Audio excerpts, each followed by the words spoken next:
नमस्कार, मैं प्रेमलता शर्मा और मैं एक क्लिनिकल साइकोलॉजिस्ट हूँ।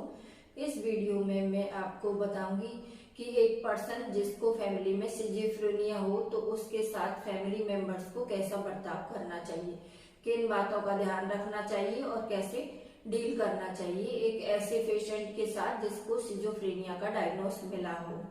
ऐसे करीब 7 तरीके मैं आपको बताऊंगी, या ये कहें कि 7 इम्पोर्टेंट पॉइंट जो कि दिमाग में रखने जरूरी होते हैं और जिसकी मदद से एक सिजोफ्रेनिया के पेशेंट को हैंडल किया जा सकता है और एक अच्छे तरीके से अपनी रिलेशनशिप को मेंटेन करने के लिए इस पेशेंट के साथ कैसे बर्ताव किया जाए, कैसा रवैया उसके प्रति हो, इसके बारे में 7 इम्पोर्टेंट टिप्स मैं इस वीडियो में डिस्कस करूंगी। क्योंकि आपका कोई भी फैमिली मेंबर सिजोफ्रेनिया का पेशेंट हो सकता है, वो हस्बैंड वाइफ हो सकते हैं, वो आपका बच्चा हो सकता है, वो आपका कोई पेरेंट्स हो सकता है, सास ससुर हो सकते हैं, भाई बहन हो सकते हैं। इसलिए इस वीडियो में कुछ रिलेशनशिप पे तो फोकस मैं नहीं करूंगी, बस एक जनरल टिप्स बताऊंगी जो कि आमतौर पर उन सभी पेशेंट के साथ ध्यान में रखने पड़ते हैं जिन्हें की सिजोफ्रेनिया है। तो किसी भी टाइप का आपका रिलेटिव हो, उन सभी के लिए ये एक विशिष्ट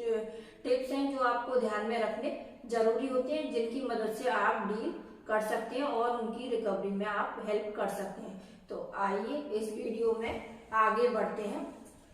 जैसा कि आप जानते हैं कि सिजोफ्रेनिया एक ऐसा डिसऑर्डर है जिसमें रियलिटी से पेशेंट का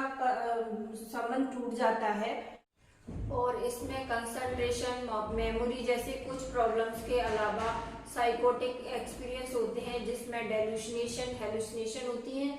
क्योंकि ये डिसऑर्डर अक्सर यंग एज में शुरू हो जाता है, जिसमें कि बच्चा पढ़ाई लिखाई करने वाला होता है, या कुछ लोगों में बड़ी उम्र में भी शुरू होता है, या जब उनकी शादियां हो चुकी होती हैं या वो काम धंधा कर रहे होते हैं। तो ऐसे में उनको कंसंट्रेशन, मेमोरी और सोशल प्रॉब्लम देखने में आती है और धीरे धीरे डेल्यूसिनेशन, हेलुसिनेशन डेवलप हो जाते हैं। उनकी जो रोजमर्रा की एक्टिविटी है उनमें इंटरेस्ट खत्म हो सकता है, सेल्फ केयर, अपना ध्यान, खुद का ध्यान रखना छोड़ सकते हैं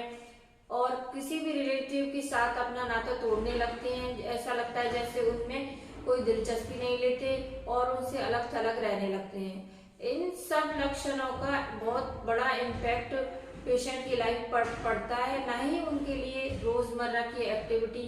या रूटीन को फॉलो करना मुश्किल होता है, साथ ही उनको बहुत ज्यादा अकेलापन महसूस होता है, नींद की समस्याएं आती हैं, सब्सटेंस यूज भी कर सकते हैं, ड्रग्स की आदत पड़ जाती है और बहुत सारा इमोशनल डिस्ट्रैक्ट होता है और उससे